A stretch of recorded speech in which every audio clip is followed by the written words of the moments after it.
Okay, it's going to be a PWG classic review of DDT4 2011. I'm going to try to give this another shot. If anyone remembers, I never reviewed the show. You know, if you watch the, you know, what I did upload for the video was I just posted the DVD score and the star ratings in the description, and I just had a poster of it just saying it was on sale now, buy it at high spots. You know, I had a great lineup, but I wasn't able to, you know, finish the review. I quit on trying to do it. It just didn't come out right. I think, you know, I don't know what it was. You could blame it on the YouTube time limit, you know, the audio quality. I knew it wasn't going to, you know, sound that great. You know, at the same time, I think with the DDT4, you know, tournament, it's very difficult, you know, to just remember everything off the top of your head because you're seeing the same tag teams wrestle like the Young Bucks 3 times. And, you know, I love tournaments, but I would definitely say this, that they're very difficult to review because of that, because, you know, you sometimes you just confuse, you know, different matches with different matches because you're seeing the same guys wrestle over and over again. So I think that was part of it. But at the same time, I think this is really an incredible, you know, lineup in terms of tag team talent. You know, I will put this lineup better than, it's a better lineup than any tag team tournament I think you can, you know, imagine. And it was one of those rare instances where, you know, Excalibur, PWG, they really cashed in and, you know, they were able to pencil in all this talent on one date, and they got it in because you weren't going to be able to, you know, put on a tournament this good, you know, down the road with, you know, who is going to leave the company. So it's an incredible lineup of tag teams. But at the same time, you know, I'm watching some of the YouTube videos back of the guys that were able to get up the review, like a Truth Slayer, you know, Zach. You know, Nightmare Baller. And, you know, it does seem like there is something a little bit off, you know, on this show. I do think some of the booking, some of the finishes definitely, and, you know, some of the pacing, you know, was a little bit weird here. And then at the same time, I think one of the problems with it too is you're trying to, you know, build new stars or build these new tag teams like the Cutlers or like the Rockness Monsters. And I don't think they really, you know, some of those matches just really didn't hit the mark for some people. So I think that had a lot to do with it too. But hey, man, it's an awesome lineup. Do I think it's the best DDT4 ever? I don't know if I would say that. I would say it's probably the best lineup that they've done in terms of tag teams. But you know, I will put DDT4 2009, you know, probably over this. That was a huge night for the Young Bucks. You know, they went up against Kenny Omega and Bryan Danielson on that show, I believe. You know, 2012 was really good. The Super Smash Brothers. So that's an example of, you know, I don't think 2012 was as stacked. But, you know, I think that show just came off a little bit better. You know, there's no doubt about it. And some of them were a little bit disappointing. Like, I was just looking up 2015. That was the last one that they did. You know, 2007 was the, you know, the first one. But, you know, the bottom line is, you know, they've definitely done probably better shows. But I think the 2011 edition definitely has, you know, the most legendary tag teams. So you get the point there. But, you know, it's funny, too. I was watching Truth Slayer's review, and, you know, you almost forget what it means, DDT4. So it actually means dynamite. You know, I forgot about that, too. It's actually Dynamite Duumvirate. So 2 U's. Duumvirate. I don't even know if I'm saying that right. Dynamite Duumvirate Tag Team Title Tournament. And why is it called DDT4? I'm really not sure what the 4 means because there's more than 4 tag teams. So maybe someone can explain it. Just a little bit of history lessons here. Let me just read this from Wikipedia. And I'm sorry if the intro is dragging on too long, but, you know, I'm on a mission to try to, you know, give this show the proper respect that it deserves. But the Dynamite Duumvirate Tag Team Title Tournament was originally conceived in 2011 when Cape Fear, El Generico, and Quicksilver were actually forced to vacate the Pro Wrestling Guerrilla World Tag Team Championships after Quicksilver suffered a career-ending concussion during a title defense against Davey Richards and Roderick Strong. And as a result, the DDT4 was announced as a tag team tournament to crown the new champions. The inaugural tournament took place on May 19th, 2007. So yeah, this is cool. May is traditionally the month where they do this. At that time, it was at the Burbank Armory in Burbank, California. Shades of Jackie Brown there. And Pac and Roderick Strong actually won the first DDT4 by defeating the Brisco boys in the finals. Yeah, we definitely want to revisit DDT4 2007 down the road. That was actually the first PWG video ever reviewed on YouTube. I think True Slayer reviewed it and Nightmare Baller reviewed it. Brian Danielson faced Seema. It was actually 2 nights there. So, 2008, I don't have that. I have 2007. I don't have 2008. I don't remember 2008 at all. But hey, man, we're going to get right down to it. And in most cases, they were used to crown new tag team champions because, they had to vacate it due to the Quicksilver concussion. But in 2011, this was actually just #1 contenders. So the tag team champions at this time are actually Paul London and El Generico. I think the name of the tag team was... what was the name of the tag team? They got it right here. Let me just see it. Okay, yeah, in 2011, there's a shift from previous tradition as the reigning champions, Peligro e Bejas, El Generico and Paul London, were not entered into the tournament. See, most of the years, you would actually defend the titles in the tournament. And if you lost them in the first round, you just lost them. I think that's how it would go. But hey, man, we're going to get right down to it. So we're going to go all the way back to March 4th, 2011. So I tried to review this in May of 2011, and it just didn't come out that good. Some people will probably argue that this isn't coming out good because it's a long ass intro, but trust me, this is an amazing lineup right here. So this is Pro Wrestling Guerrilla. The location is Reseda, California. Shades of the Young Bucks and CM Punk right there. The arena, the American Legion Post, number 308. The commentary on the show is by Excalibur, Joey Ryan, Rick Knox, Chris Hero. I think Willie Mack is on here too. You could actually, turn off the commentary. True Slayer he really did not like the commentary on PWG shows. I don't really think it's an Excalibur issue. I always thought with him it was more of an audio issue. It not necessarily at this time, but the early days of PWG, like in 2007, like it felt like the audio was just, the levels just were never set right. But I think by this point, I think the commentary was fine. This feels like vintage, Excalibur and PWG. But hey, man, let's go through this lineup right here. You got the Young Bucks. You got the American Wolves. You got the Kings of Wrestling. You got the Nightmare Violence connection of Akira Tozawa and Kevin Steen. So remember, this is during Tozawa's heyday on the Indies. So if anyone never saw Tozawa, wrestle in PWG and Dragon Gate USA, go back and check those out. Even Dragon Gate, to be honest with you, Tozawa was a monster in 2010, 2011. I mean, he was incredible. I even said back in the day, he'd be a great fit for the WWE. Be careful what you wish for. I don't think I've seen Tozawa wrestle in the WWE, like on a premium live event. I don't think we have, but man, he was awesome. If you want to check out one thing from Tozawa, check out the Chris Hero matches, especially the Battle of Los Angeles 2010, where they stole the show. So Kevin Steen is actually not wrestling in Ring of Honor at this time. Yeah, he's on a hiatus, exodus after he lost to El Generico. But he would come back and do some stuff with Cornette. A couple months later at Best in the World, I believe. But at this time, he's tagging up with Akira Tozawa and PWG, and you also have the Briscoes, on this show as well.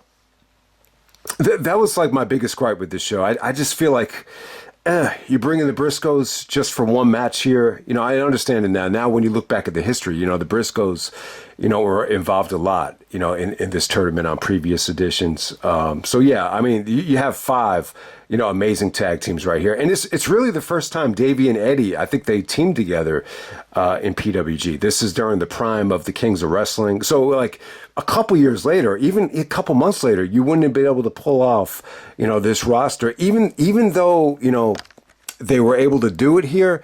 I mean, look at the date, March 4th, 2011. This would have been very difficult to do, later on in the spring, because Ring of Honor was getting hot with Best in the World build-up. Plus, you had a lot of these guys working, for Noah. Like, I think Eddie Edwards and the Kings of Wrestling were, working all over the world at this time. I think one of the biggest knocks on this show is the first round matchups. I mean, I just think in retrospect they should have been trimmed a little bit.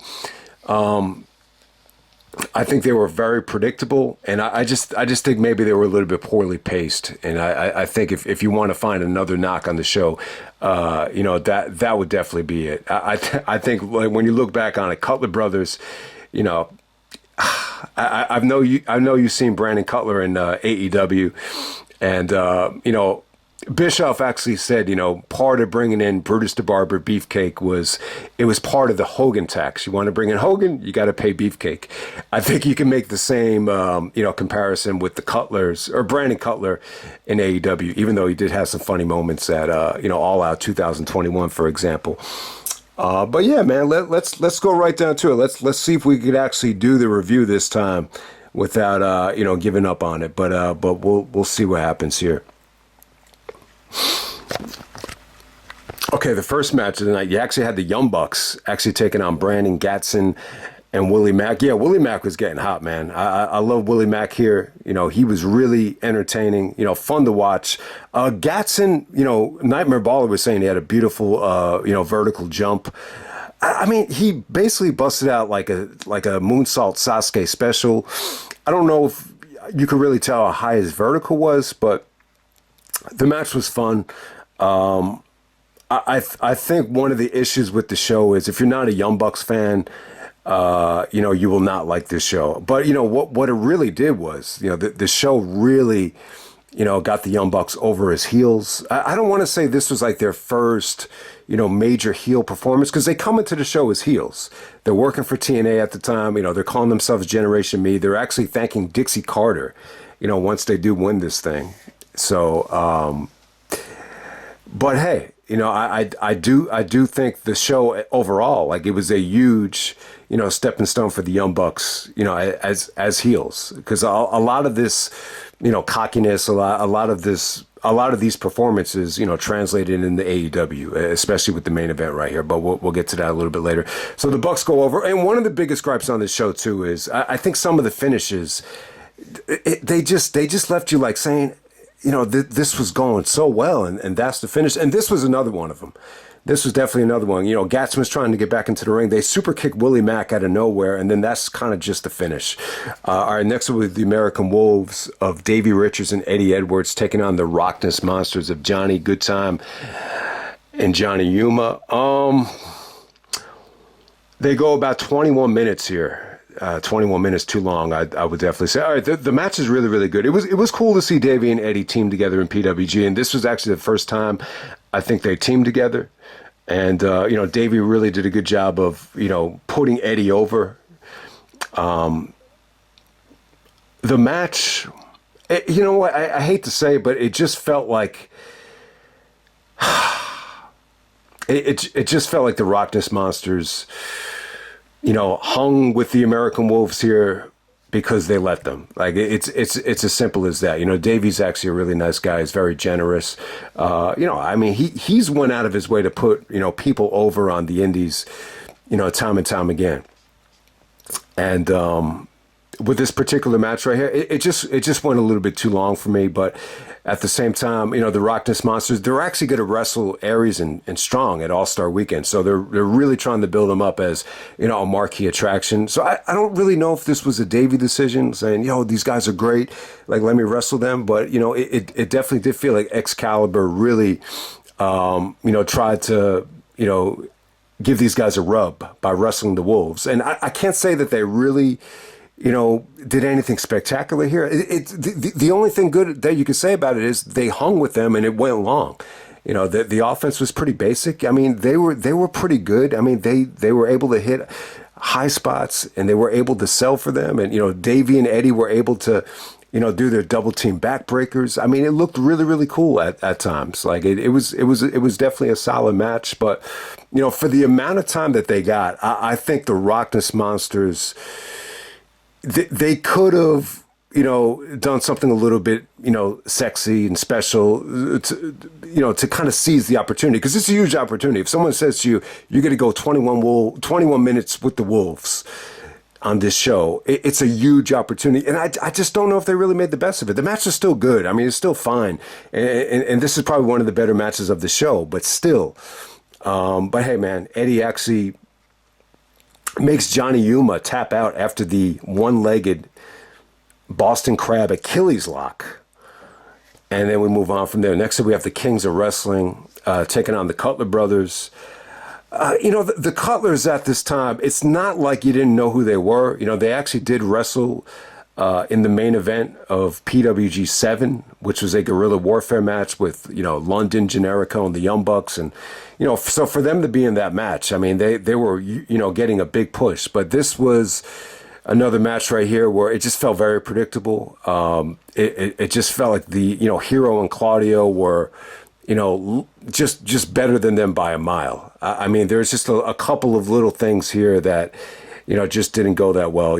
Claudio looked really, really irritated at times with, the Cutlers here. He just looked frustrated with them. There was a couple times where, the selling for the pop-up, European uppercut just didn't come off that well. I just thought the match was tough. It was tough to get into. You could just tell, like there was a little bit too much of a feeling out process between these two teams. But hey, the finishing stretch is pretty good. Kings of Wrestling actually hit their, the King of Swing finish where Claudio swings the guy and then Hero does the drop kick, the revolutionary swing, I think Excalibur called it. I can't remember the exact name of it, but, that looked pretty cool. And then, they just ended with Hero doing a bunch of Yakuza kicks to put away the Cutler brothers. I think this was one of the weakest things on the show. It just really didn't hit for me. 15 minutes. I think this would have been better if they just had Kings of Wrestling, squash the Cutlers, like when you look back on it, in retrospect. But hey, the Kings of Wrestling were hot at the time. You want to have them in the ring to get somewhat of a rhythm. Some of those double team moves that Hero and Claudio did were awesome. It's funny, like, when you see Claudio in AEW, like, Danielson has actually, done some of these double team moves. Even Punk, I think Punk's last match in the WWE, the Royal Rumble 2014, he actually did the that King of Swing thing with Claudio when he did the drop kick after the swing. So it's a very famous move. You have to wonder, like, the Kings of Wrestling were really catching on at that time. I miss Hero. You get to see Claudio still in AEW right now, but yeah, this was during the Kings of Wrestling prime, that 2010, 2011. There's no doubt about it. Next up, we have the Nightmare Violence connection of Tozawa and Steen taking on the Briscoes. Only 10 minutes here. It was good, though, man. I mean, you're going to bring the Briscoes all the way out from Delaware to the West Coast. You would have loved to have seen more from them. But, at the same time, I think the Briscoes had wrestled, the Wolves and Kings of Wrestling and the Young Bucks a lot, on HDNet and everything. So, the Briscoes were just kind of there to work with Tozawa. Kevin is, reunited with the Briscoes, so no love lost between Kevin and Jay and Mark. So, that was pretty cool stuff. You actually had Kevin and Jay kind of being like disciplinarians here. There was some really, really funny stuff with Tozawa and Mark Briscoe, because Mark Briscoe's really into, martial arts and redneck kung fu. So there was just some really like, kung fu inspired, animation between them when they started yelling at each other. It was really, really, really funny. So you got some good stuff there. Tozawa and Steen definitely did some nice double team moves. There was actually a double rock bottom from the Briscoes. So yeah, I mean, this definitely had some good replay value. The finish was really, really cool too, because the Briscoes actually do the Doomsday Device as their finish. And, Tozawa actually did a Shining Wizard Doomsday Device off of Steen's shoulders for the victory. I think Steen kept Mark or Jay away from, breaking up the pin. So I like the finish there. It just felt a little bit short. This is the one first round match that should have got like 20 minutes. Like, I don't think you needed to give the Cutlers or the Rockness monsters, going 15 into 20. This should have got 15 into 20. There's no doubt about it. And then from there, we have arguably the match of the night. You had the Young Bucks taking on the American Wolves in the semifinals. I would definitely say this. The semifinals on this tournament were incredible. I think both semifinal matches are definitely the matches of the night. You could go either way. I think my original match of the night was the Bucks and the Wolves. I think Nightmare Baller, I think his match of the night was, Steen and Tozawa versus the Kings of Wrestling. So, match of the night, it's between these two. I would definitely say that. So, you had the Young Bucks taking on the American Wolves. Was this the first time ever you get Bucks and the Wolves? I think it's possible. I mean, I want to say that they might have touched on HDNet, but I'm not sure. But at the time, this was like the most attractive thing you could give away, man. The Bucks and the Wolves. And they were able to meet in the semifinals here. It was really, really good, man. It was good stuff. The Bucks are really doing a lot of showboating throughout the match. But once this got going, man, I mean, it really fucking got going. Like, it was like entertaining as hell. Davey was bringing, the strikes, the clotheslines. He was pumping up. He was running the ropes hard. There was some really, really good no-selling from Davey with the super kick, and then he followed it up with a nasty-looking clothesline, full speed. So you get to see vintage Davey Richards in this match. There is an incredible sequence, too, where the Bucks were actually going for the more bang for the buck, and then Davey actually breaks it up with a running avalanche German suplex, which causes one of the Bucks to rotate and land on their stomach. So that was incredible. That might have been my favorite spot of the whole, tournament right there. So yeah, I mean, it was definitely going great. Eddie Edwards looked awesome, man. So this was around the time where Eddie was really getting hot. I think he would actually win the Ring of Honor World title from Roderick a couple weeks later at Mayhem 4, right? And then, he would wrestle Davey at Best in the World. But yeah, they're really, grooming Eddie here. He would be a big part of PWG, Eddie Edwards. And it's funny that this is like his first weekend in PWG. It's kind of like, why was that? I guess because he's a Boston guy, kind of expensive to fly him in. But it was money well spent because of this tournament right here. The ending, though, all right, so this was going along so well. And it just felt like you were going to get like this orgasmic, explosive ending here. So Eddie actually has Matt Jackson locked in that Boston Crab Achilles lock. And then all of a sudden, he just counters it into a small package out of nowhere. It was just a buzzkill. But hey, if you want to look at it from a positive standpoint, this is more about just transitioning the Young Bucks into these heel, arrogant prick champions that we kind of see today in AEW. So if you want to look at why that finish makes sense, is because if you're going to give the Bucks the more bang for the buck finish here and have them be heels, I mean, would that really work? Probably not. So you kind of need to build up these crappy Young Buck heel finishes if you really want the heel turn to be full-fledged. Next up, we had Akira Tozawa and Kevin Steen versus the Kings of Wrestling, Chris Hero and Claudio Castagnoli. I mean, it was great stuff here, man. Claudio looked a lot better here. I mean, Steen and Claudio really went hard here.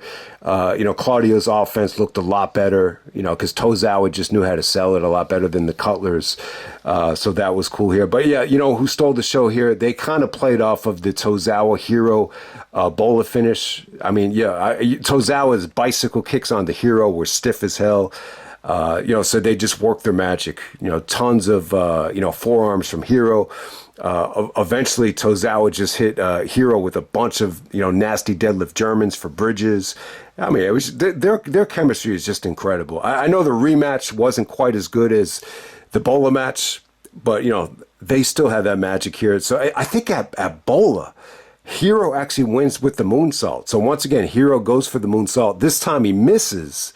And then Tozawa actually hits an Oklahoma roll for the finish. But this finish came off good, though. For whatever reason, it just came off good. I think the fans, remembered the finish. They wanted to see Tozawa actually beat Hero this time after coming up short. So this really, really worked here. Awesome match right there. All right, so next up we have, the buffer match. Chris Jericho doesn't like buffer matches, but, there are times where you need something, just to give the tag teams a rest before the final. So you have the Joey Ryan Invitational Gauntlet match. I guess this is technically 2 matches. So this actually ends with Candice LeRae actually defeating Brian Cage Taylor, Peter Avalon, and Ryan Taylor. Not a bad lineup of talent. But, at the same time, it kind of felt like the Indies. I'm a big fan of Candice, though. Joey Ryan actually comes out and challenges Candice after she wins. And, this kind of dragged on a little bit too long. But Joey Ryan was, being the sleazy prick, doing a lot of sexual things. I think he was, doing the doggy style thing to Candice. But shout out to Candice. She was able to take it. And Joey defeats Candice LeRae. Joey Ryan actually, is actually the winner of Battle Los Angeles 2010. So he would actually cash in his number 1 contendership at, the next, whatever the next PWG show was, which I think it was actually canceled, for whatever the reason. But I think eventually Joey Ryan did challenge, was it Claudio? Yeah, so Claudio is actually the champion here. So I don't really remember how this played out, but you get the point. Joey Ryan was actually going to challenge Claudio down the road. Was that card subject to change? I can't remember. I really, my memory's not that good, but I think it was, later on that summer. But we're going to move on to the finals of the DDT4 2011 for the number 1 contenders. We have the Young Bucks actually taking on Akira Tozawa and Kevin Steen. One of the things I hate about PWG is, they don't show the entrances, and I understand why. It's because they don't want to use the music, which definitely does make a lot of sense. But, for this match, it kind of bothered me. I felt like, this had started during the music stuff, and then they just kind of cut to them just brawling on the outside. Steen got all bloody here.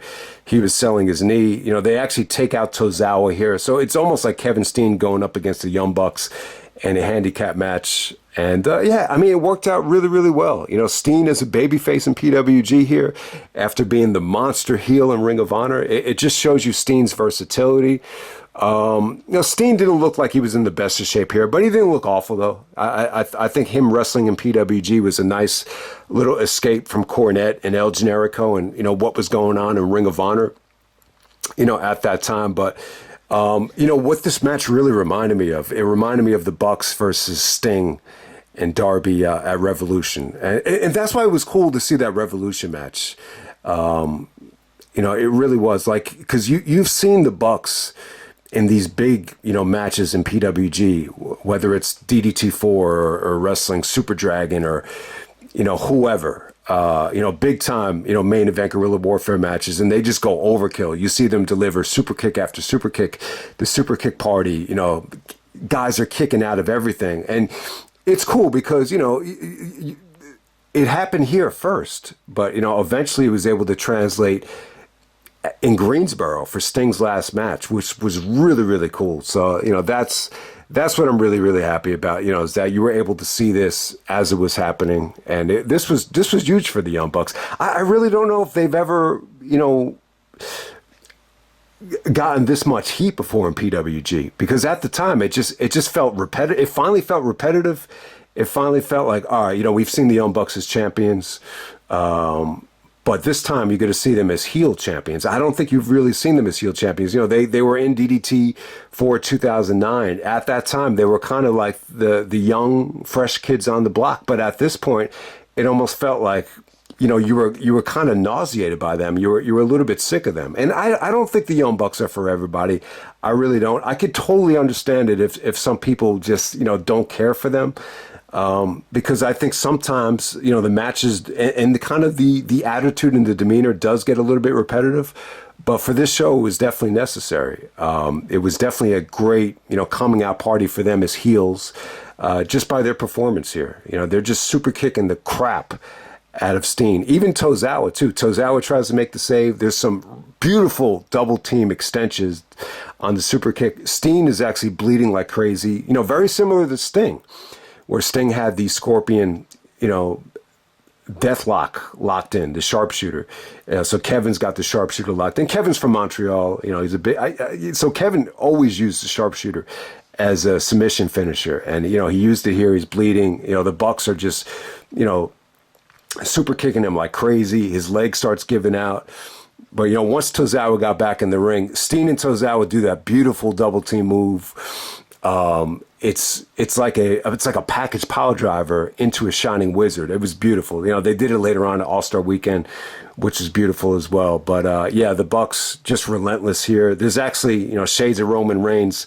The Bucks actually do a stack, more bang for the buck, where they actually do the more bang for the buck on Tozawa and Steen to put this thing away. They got a lot of heat on the finish, though. Like, the fans were just really, really pulling for Tozawa. The PWG and Reseda just love Tozawa at this time. But, yeah, it kind of ends with them just bigging up Dixie Carter and thanking Dixie Carter and Generation Me. And there was a ton of fuck TNA chants. This was like, I would definitely say 2011. This is when like everybody hated TNA. You know, the only time I remember like a positive TNA reception on the Indies or in Ring of Honor would be like right after Unbreakable 2005. But most of the time it'd be like lukewarm and it'd be fuck TNA chants. But this is a time where like everybody fucking hated TNA. I think a lot of it had to do with Hogan, a lot of it had to do with Bischoff and the changes that were made and, you know, them just not delivering or whatever. But, you know, yeah, man, Young Bucks. It's funny here. Do I think this was the best possible finals? I think it's tough to say. I think Bucks and Kings of Wrestling would have been pretty cool. I think, you know, the problem with Steen in this situation is he was probably a little bit more ingratiated in the storylines with PWG than some of the other teams. So it was a little bit more storyline driven, this main event. But I think if you had the Bucks and Kings of Wrestling, that probably would have felt like the most refreshing, you know, finals you could have gotten. But I do think Wolves versus Kings of Wrestling would have been awesome. I think that would have been refreshing as well. You actually did get it at Tag Title Classic too, which I, you know, want to revisit down the road. But yeah, I mean, this lineup is incredible though. This, you know, you got 5 of the best tag teams, 5 of the most talented tag teams, not just on the indies, but I feel like in the world at that time. Like there was no other promotion that could have cashed in with this amount of tag team talent, and you know PWG was able to do it, and it was cool. But I will agree though. I think the show definitely has some flaws. Would I say it's the best PWG DDT4 ever? I would say no. If you were to ask me, I think, you know, 2009 and 2012 were probably booked and paced a little bit better than this. Would it be the best show of 2011 for PWG? I would definitely say no. You know, 2011. They had an incredible year. That was probably PWG's best year in terms of talent, in terms of shows. I think All-Star Weekend was an awesome 2-night event. I mean, you actually had Loki on that show as well. Just an incredible lineup there. And then, you know, what really put 2011 over the top, they actually did Bola in one night, which was good. It was good. But I think a lot of people were just a little bit, you know, baffled that it was one night. And I think there was a schedule change, and that's why it was. But, you know, that double, those last 2 shows, Steen Wolf and then Fear, like those shows really put the year over the top for PWG. So, and then Kurt Russell reunion. It wasn't a like great show from top to bottom, but there was some amazing stuff on it. But yeah, but no, I wouldn't say it was the best show of 2011, but finally wanted to review it. Hope everybody enjoyed it. Yeah. So that's PWG DDT4 2011. And I'm out. All right.